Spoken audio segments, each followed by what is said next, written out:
Welcome back to the Physics of Faith podcast. I'm Tim. I'm Tommy. And today we're going to be reading Daniel chapter 4. On to chapter 4. Yeah, so we've already seen a A little bit longer chapter this time, I think. Yeah, this one's, you're right. It is a little bit longer. There's a little bit more here. But it is, it's good. And it's another story that you've probably heard. And we've already seen King Nebuchadnezzar. He's going to be a main character in this. We've already discussed this. He's kind of a roller coaster. He's up and then he's down. He's all over the place, right? Yep. He's angry and then he's humbled and then he's angry and then he's humbled and then he's proud in between, right? Yeah. So we have Nebuchadnezzar, and this is going to be Nebuchadnezzar has a vision, and Daniel, who's already interpreted visions, is going to come and do the same thing here. Okay. So let's start with verses 1 through 3. Nebuchadnezzar, the king to all the peoples, nations, and populations of all languages who live in all the earth, may your peace be great. I am pleased to declare the signs and miracles that the Most High God has done for me. How great are his signs, and how mighty are his miracles. His kingdom is an everlasting kingdom, and his dominion is from generation to generation. All right, we're going to stop there for a second because we kind of see here, and we're going to see as we continue, Nebuchadnezzar has kind of become our narrator here in chapter 4. Yeah, this is definitely this is a real shift here. Yeah, because it's not this, like earlier you say King Nebuchadnezzar did this, Daniel did this, King Nebuchadnezzar, he did this and then he did this. Like he is the one saying this, So yeah, there's definitely an interesting shift of narration here. Yeah. So the style of writing here has changed a little bit, and it's quoting Nebuchadnezzar at this point. And something that's really interesting here is that he starts this chapter with Nebuchadnezzar praising God, like legitimately praising God here at this point, right? Yeah. He talks about the great things that God has done for him. He's giving credit to God for the things that he has seen and the things that have been done. He calls God's kingdom an everlasting kingdom. He recognizes that God's dominion is from generation to generation, right? And he's pleased to do this. Yeah. Right. And so this is his little psalm or poem that he has written in honor of God. I was just thinking, when you read this, like, how great are his signs, how mighty his wonders, his kingdom is an eternal kingdom, his dominion endures from generation to generation. Like, you could almost think that if I read that, like, where's that from? Like, I don't know, was that David that said that? Yeah. But then you think about it, it says his signs, his kingdom, his dominion. He's not talking to God or worshiping God like David would be doing. He's talking about him. In a way, yeah. I do feel like this is a much more authentic worship than we've seen from Nebuchadnezzar at any point, right? Mm-hmm. Because he is talking about God and not the God of someone else. Right. Right. So it is the first time we really see him be direct about God as opposed to saying he's a God that somebody else serves. Yeah. All right, so let's jump down to verse 4. Now we're going to read verses 4 through 18. I, Nebuchadnezzar, was at ease in my house and happy in my palace. I saw a dream and it startled me, and these appearances as I lay on my bed and the visions in my mind kept alarming me. So I gave orders to bring into my presence all the wise men of Babylon, so that they might make known to me the interpretation of the dream. Then the soothsayer, priests, the sorcerers, the Chaldeans, and the diviners came in, and I related the dream to them. But they could not make its interpretation known to me. But finally Daniel came in before me, whose name is Belteshazzar, according to the name of my God, and in whom is a spirit of the holy gods. And I related the dream to him, saying, Belteshazzar, chief of the soothsayer priests, since I know that a spirit of the holy gods is in you, and no secret baffles you, tell me the visions of my dream, which I have seen, along with its interpretation. Now these were the visions in my mind as I lay on my bed. I was looking, and behold, there was a tree in the middle of the earth, and its height was great. The tree grew large and became strong, and its height reached to the sky, and it was visible to the end of the whole earth. Its foliage was beautiful and its fruit abundant, and in it was food for all. The animals of the field found shade under it, and the birds of the sky lived in its branches, and all living creatures fed from it. I was looking in the visions in my mind as I lay on my bed, and behold, an angelic watcher, a holy one, descended from heaven. He shouted out and spoke as follows: "Chop down the tree and cut off its branches, shake off its foliage and scatter its fruit. Let the animals flee from under it, and the birds from its branches. Yet leave the stump with its roots in the ground, but with a band of iron and bronze around it, and the new grass of the field. And let him be drenched with the dew of heaven, and let him share with the animals and the grass of the earth. Let his mind change from that of a human, and let an animal's mind be given to him, and let 7 periods of time pass over him. This sentence is by the decree of the angelic watchers, and the decision is a command of the holy ones, in order that the living may know that the Most High is ruler over the realm of mankind. And he grants it to whomever he wishes, and sets over it the lowliest of people. And this is the dream that I, King Nebuchadnezzar, have seen. Now you, Belteshazzar, tell me its interpretation, since none of the wise men of my kingdom is able to make known to me the interpretation, but you are able, because a spirit of the holy gods is in you." All right, so here's the king. He's having dreams. Again, he's troubled by the dreams, and he wants people to interpret it, but his people can't, right? No surprise. No surprise. Interestingly enough, he doesn't make his wise men go through the same test he did back in Daniel chapter 2. Yeah. Now, he kind of says it to Daniel. He says, "Daniel, make my dream known to me and give me its interpretation." But then he recites the dream to Daniel. So it's like he's like, "Look, I know you know what it was, so just tell me." Yeah. No need in going through this charade anymore. Just tell me what it is. Yeah. So one thing that's not clear here is whether or not the other wise men tried and failed, or if they just said, "We don't know." Yeah. But either way, the king has no answers, right? And so then he brings Daniel before him, which again, he knows that Daniel has something extra. He knows that Daniel has proven this, right? He knows what God Daniel serves. Why not just start there? Yeah. That's a great point. Yeah. It's like, no. Bring me all of the other guys. We've already done this once. Like, right. And he notes him as Belteshazzar, which is a name of the king's gods. So we talked about this a little bit in the first chapter. He renamed all of these guys to be named after his own gods. Right. So the king states that it's his gods and their spirit. Now, so at this point here, some of this is version. So when you, in your version, if you go to verse, let's see, if you go to verse 18, what does he say to Daniel in verse 18? 18. This is the dream that I, King Nebuchadnezzar, had. Now, Belteshazzar, tell me what it means, for none of the wise men in my kingdom can interpret it for me, but you can, because the spirit of the holy gods is in you. Okay, so it's the spirit of the holy gods is in you, right? And like in my version, it's a lowercase g. Yeah. Yeah, same thing. Lowercase g. Yep. Right. He's still not understanding. He's still not grasping the separation of God from gods. Right. Yeah. And who it is that Daniel serves, right? So there's still an issue there that he is having with recognizing God's superiority at this point. And if he did understand God's superiority, he would have started with Daniel. Yeah. Right? I think that's telling. Okay. So then here's this vision. It's another story about God's sovereignty. So we've already seen this kind of once, right? There was a great statue. Now it's a great tree, right? Now this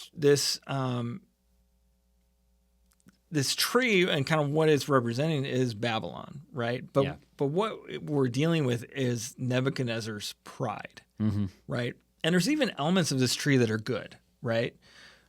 Like, first of all, it looks great because it's big and tall and strong. Touches the sky, yeah. Right. It touches the sky, like the Tower of Babel intended to do, right? Again, we see some callbacks here. But there's food in it enough for everyone to eat, right? Yeah. So at the same time, it's also providing for all of these people right, who actually are there because he conquered them. So maybe that's not so great, but Yeah. right. But there's this level of provision there. It is creating these great things, right? There are these great things that are coming out of his kingdom. Yeah. This is a tree that God says, "Hey, eat off of this tree, not the one back in Genesis." Right. Like, yeah, don't eat from that tree. Right. And so what ends up happening here is an angelic being, he refers to it as a watcher, comes down and says, chop it down, put a band of bronze around it, right? And let him become as an animal and eat the grass, right? Yeah. So from here we go from it being a tree to being a person in a sense, right? Yeah. And we see that there's some change that's going to happen here, and somebody's essentially going to be cursed for 7 years or 7 periods of time. Yeah. Right. And so he says, Daniel, give me an interpretation. Right.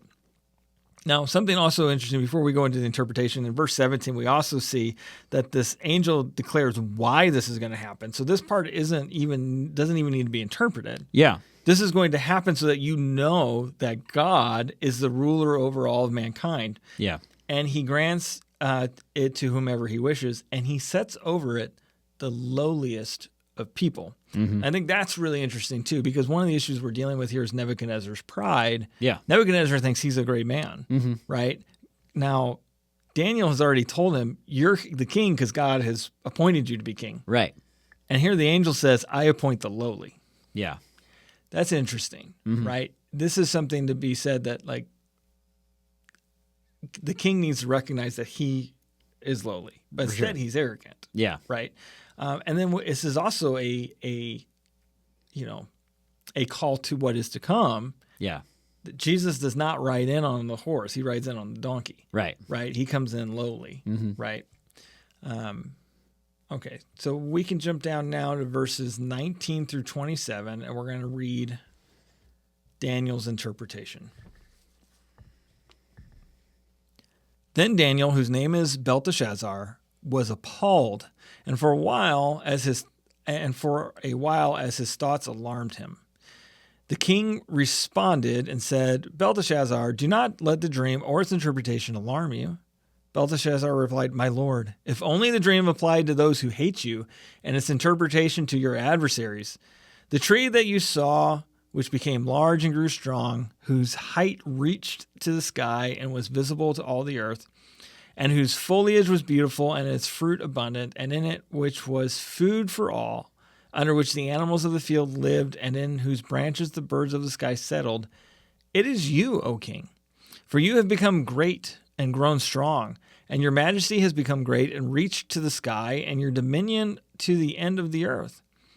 And in that the king saw an angelic watcher, a holy one, descended from heaven, and saying, Chop down the tree and destroy it, yet leave the stump with its roots in the ground, but with a band of iron and bronze around it in the new grass of the field. Let him be drenched with the dew of heaven, and let him share with the animals of the field until 7 periods of time pass over him.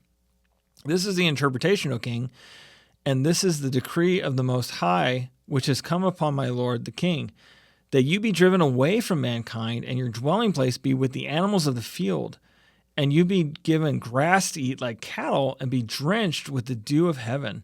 And 7 periods of time will pass over you until you recognize that the Most High is ruler over the realm of mankind and bestows it on whomever he wishes. And in that it was commanded to leave the stump with the roots of the tree, your kingdom will remain as yours after you recognize that it is heaven that rules. Therefore, O king, may my advice be pleasing to you.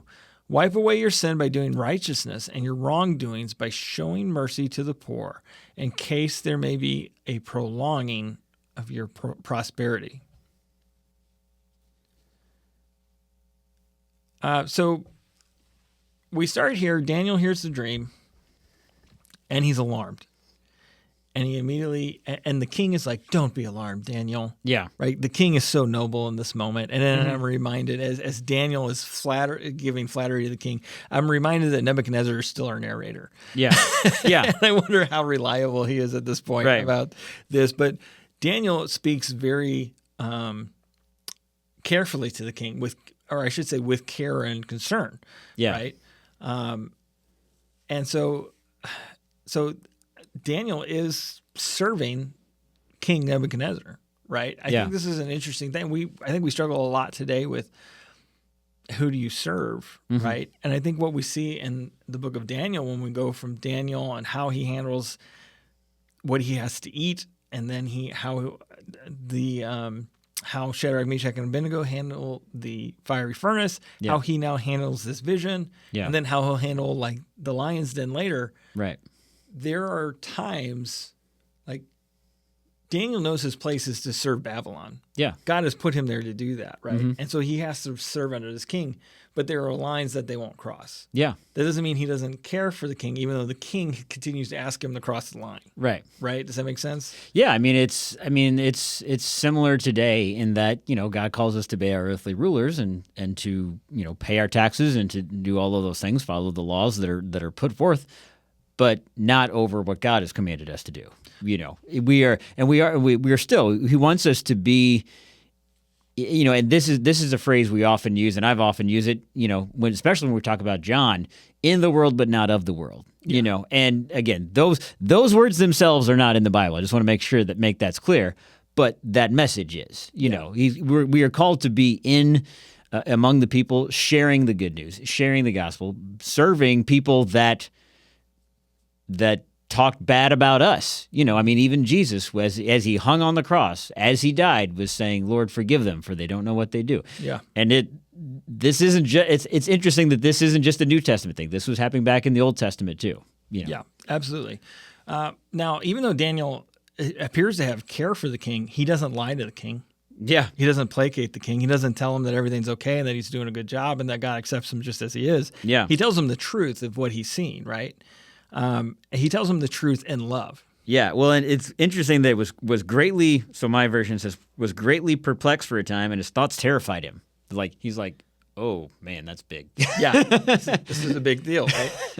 And ultimately what's going to happen here is God's going to cut him down, right? Yeah. But he's not going to uproot him. Yeah. And this is what Daniel tells him is like, look, you're the tree, and its greatness is all that you've accomplished, but God's going to cut you down, but he's going to leave your roots so that you can return after this period is over and you recognize who God is. Yeah. Right?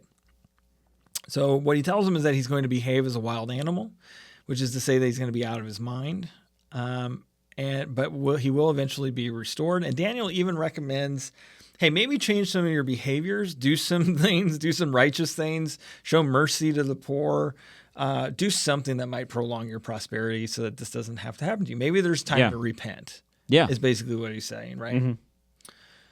All right, so that's Daniel's interpretation. So then we're going to jump down to verses 28 through 37. All of this happened to Nebuchadnezzar the king. 12 months later, he was walking on the roof of the royal palace of Babylon. The king began speaking and was saying, "Is this not Babylon the Great, which I myself have built as a royal residence by the might of my power and for the honor of my majesty?" While the word was still in the king's mouth, a voice came from heaven saying, "King Nebuchadnezzar, to you it is declared, sovereignty has been removed from you, and you will be driven away from mankind, and your dwelling place will be with the animals of the field. You will be given grass to eat like cattle, and 7 periods of time will pass over you until you recognize that the Most High is ruler over the realm of mankind and bestows it on whomever he wishes." Immediately the word concerning Nebuchadnezzar was filled, and he was driven away from mankind and began eating grass like cattle, and his body was drenched with the dew of heaven until his hair had grown like eagle's feathers and his nails like birds' claws. But at the end of that period, I, Nebuchadnezzar, raised my eyes toward heaven, and my reason returned to me, and I blessed the Most High and praised and honored him who lives forever. For his dominion is an everlasting dominion, and his kingdom endures from generation to generation.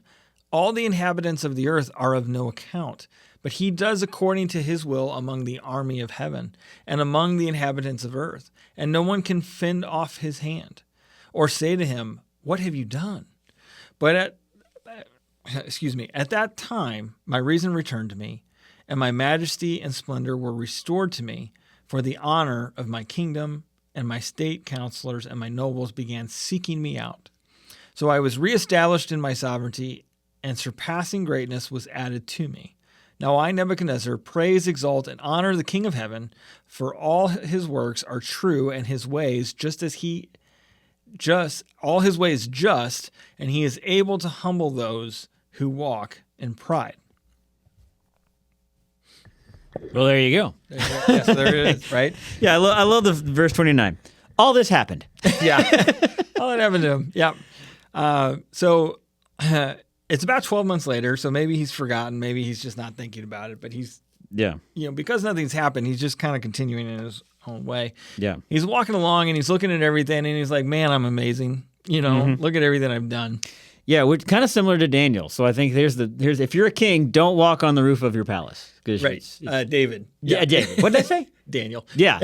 Yeah, Dave, whatever. Yeah. No, that's a great point. Don't walk on the roof. Yeah. So he's walking around. He starts talking about how great he is. And while he's still saying it, a voice comes from heaven and pronounces judgment. Right. And he's told he's going to live like cattle, specifically oxen. Mm-hmm. Something that I think is interesting about this is that if you think about what oxen were and are, they're beasts of service. Yeah. They don't determine where they go. They're working animals. Yeah. They're always in submission, as I would imagine you're probably about to say, to the person driving the cart, the wagon, whatever. So God ultimately turns him into a beast of burden. Yeah. And is like, you don't get to determine your steps. There isn't. Yeah. You have no freedom. Yeah. Yeah. Exactly. You're not a wild animal. You're a penned animal, or however you'd say it. Yeah. Now, look, this condition is considered literal, and there is an actual scientific name for it. Yeah. Insania zoanthropica, or boanthropy, which is the delusion that one is an ox. There you go. Yeah. Dr. Raymond Harrison of Britain had a patient suffer from this in 1946. So there are other documented cases of what Nebuchadnezzar went through, right? Yeah. Now, this is said to have taken 7 periods of time, which we say is 7 years.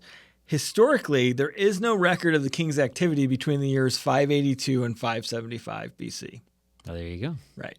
So that could be coincidence of things being lost over time. Yeah. Or it could be that the king was gone for 7 years. Well, yeah, because it says 7 periods of time, in the earliest. I'm like, well, maybe that's 7 days, or it could be 7. But yeah, it probably sounds like it's more likely 7 years. More likely 7 years. If you think, too, about the way his hair grew and was matted and looked like feathers, and the way his nails grew, right? Like they look like claws, like that's going to take some time, right? So now this was kind of a predetermined period, right? We saw from the very beginning in the vision, it's going to be 7. It's going to be 7 years, right? Or 7 periods of time. And at the end, he's given back his ability to reason. And when that happens, he has nothing to reason except that God is who he says he is. Yeah. Right? Yeah. If eating grass for 7 years doesn't get you convinced, then what is going to? Yeah. Right? So he specifically acknowledges then the endurance of the kingdom of God, which lasts through all of man's generations.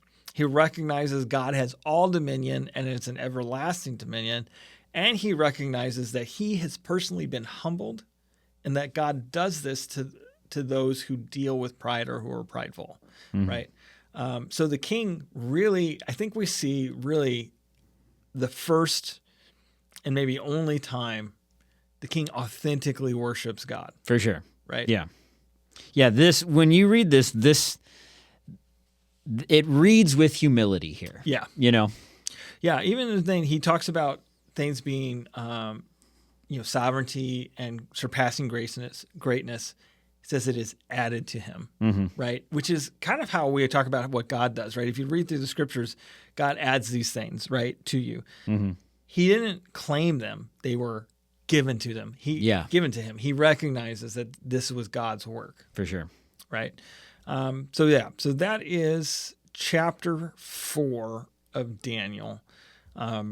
Any additional thoughts or things we need to discuss? No, not that I can think of. Okay. Well, again, I hope that everybody's enjoying this. This has definitely been different. We've jumped into the Old Testament here. So I'm really loving this, and I'm excited to get to chapter 5 because we're going to have another famous story. Yep. With a phrase that probably many people use often. Absolutely. So I look forward to that. So we will see you next time with chapter 5.